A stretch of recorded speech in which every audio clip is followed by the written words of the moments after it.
Trò chơi bắt đầu. Chết. Chết. Thằng khác. Thằng khác.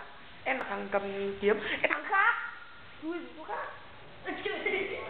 Đừng cầm kiếm.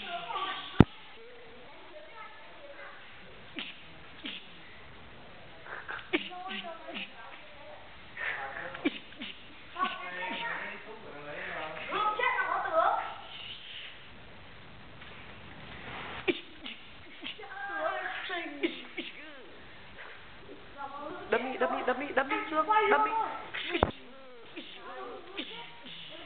Anh cứ lên đi. Đang chơi hết mai mà. Em là tướng rồi.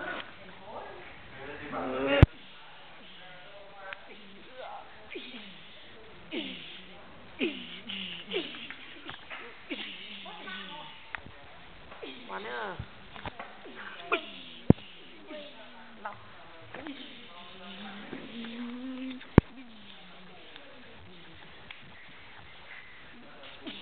Chết.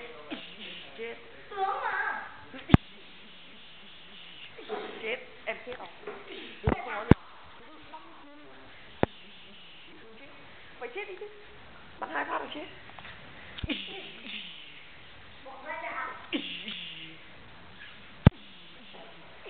Vỡ mặt, lách thủ. Mua mình thằng đá vào loa nhé. Yên tâm.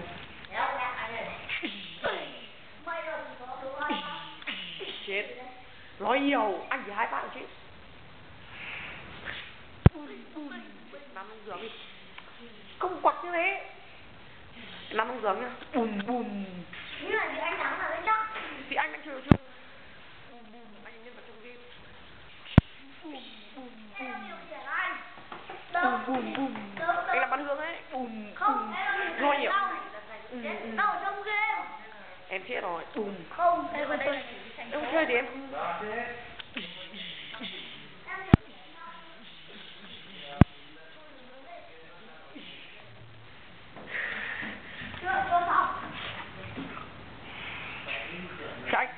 Cho anh xuống bên dưới tiêu diệt em trốn đâu đó.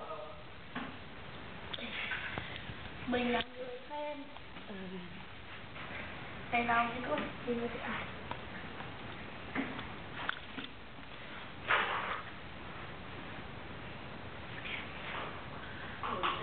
Rất non.